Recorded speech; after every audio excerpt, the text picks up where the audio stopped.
E aí pessoal, tudo bem? Aqui é o Rony, professor de Física. Neste vídeo, nós vamos finalizar a abordagem do tema capacitor com um dielétrico.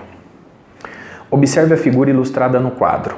Agora nós temos um capacitor de placas planas, paralelas, submetido a uma diferença de potencial V0.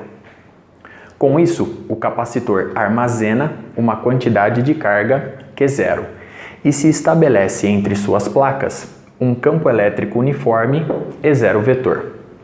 Observe a figura. Mantendo o capacitor ligado ao gerador de DDP V0, nós vamos inserir entre suas placas um dielétrico linear, isotrópico e homogêneo. Desta forma, a constante de susceptibilidade elétrica do material em questão representa uma constante numérica adimensional. Muito bem.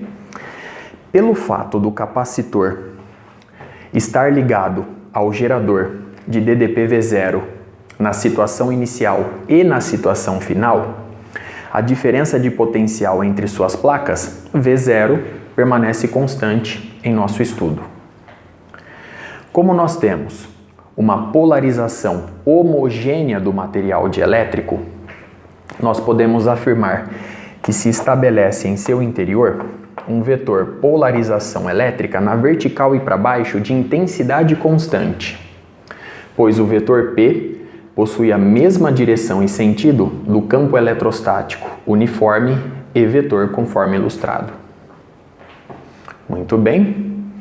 Neste caso, a densidade volumétrica de cargas elétricas que aparece no interior do material dielétrico polarizado vale zero, pois para obtê-la, nós devemos tomar o negativo do divergente do vetor polarização elétrica.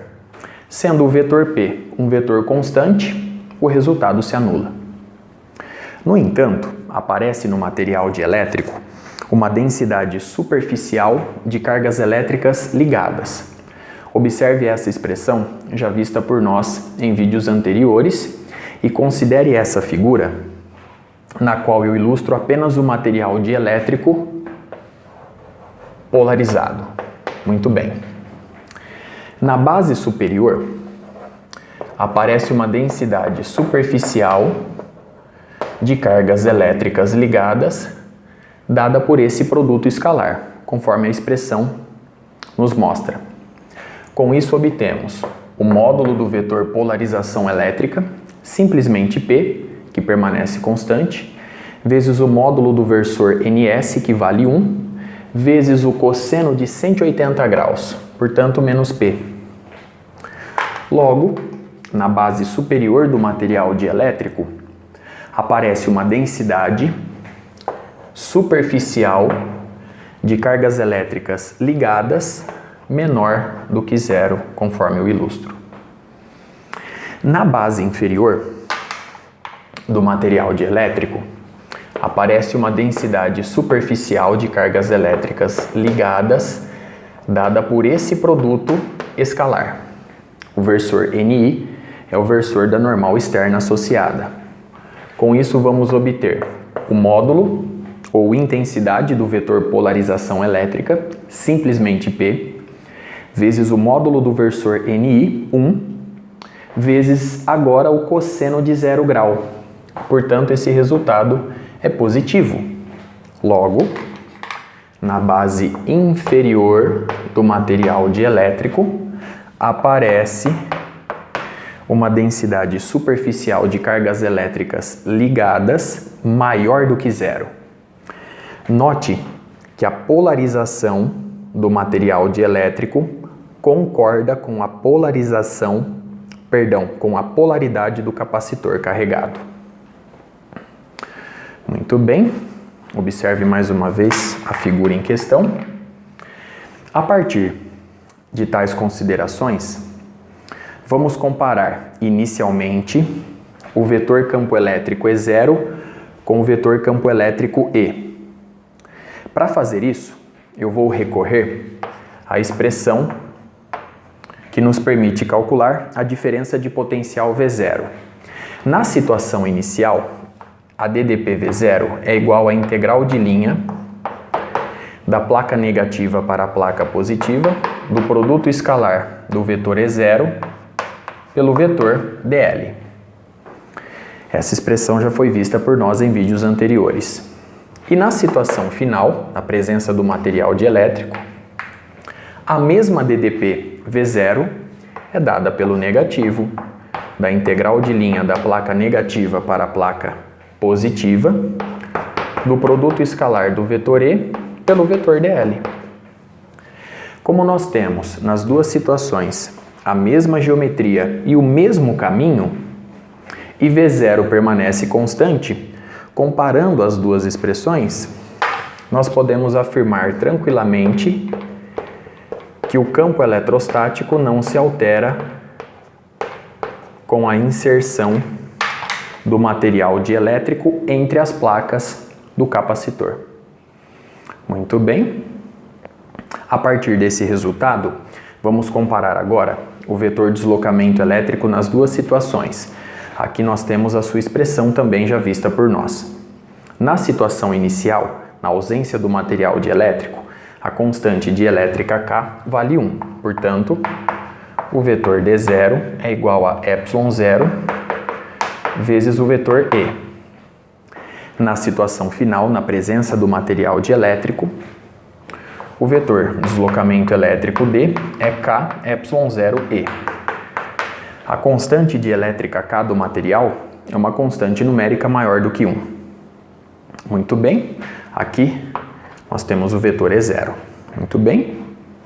Bom, como o vetor E0 e o vetor E são iguais, nós podemos obter a partir daqui a seguinte relação.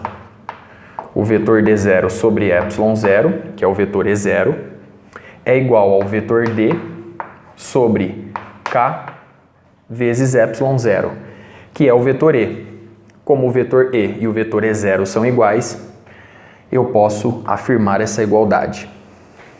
Consequentemente, cancelando ε0 com ε0, vemos que o vetor deslocamento elétrico na situação final, na presença do material dielétrico, é igual ao vetor deslocamento elétrico D0 na situação inicial vezes a constante dielétrica K, uma constante numérica maior do que 1. Muito bem. Como nós temos nas duas situações simetria planar, na presença de um material dielétrico, aqui na situação final, nós podemos recorrer agora à lei de Gauss para o vetor deslocamento elétrico. E nós vamos aplicá-la nas duas situações. Então vamos começar com a situação inicial, na ausência do material dielétrico. Na situação inicial, nós podemos escrever que o fluxo do vetor deslocamento elétrico, na situação inicial, ao longo da superfície gaussiana fechada S, cujo versor da normal externa está aqui ilustrado, é igual à quantidade de carga livre, Q0, envolvida por S. O vetor deslocamento elétrico, ele possui a mesma direção e sentido do campo eletrostático na situação em questão. Então nós temos aqui o vetor deslocamento elétrico, na vertical e para baixo. Na situação final, nós podemos escrever que o fluxo do vetor deslocamento elétrico ao longo da superfície gaussiana fechada S, cujo versor da normal externa está na vertical e para baixo, é igual à carga livre na situação final, que eu representei por Qzão. No início, a carga livre vale Q0, no final, a carga livre vale Qzão. Perceba que a superfície gaussiana fechada tem a forma de um paralelepípedo. Muito bem, agora vamos comparar essas duas expressões. Nós podemos substituir o vetor D por K vezes o vetor D0. Fazendo isso, e sabendo que K é uma constante, eu posso retirar K da integração. K vai multiplicar o fluxo do vetor deslocamento elétrico D0 ao longo da superfície gaussiana fechada S, E isso é igual a carga livre Qzão. Perceba que eu substituí o vetor D por K, uma constante numérica, vezes o vetor D0.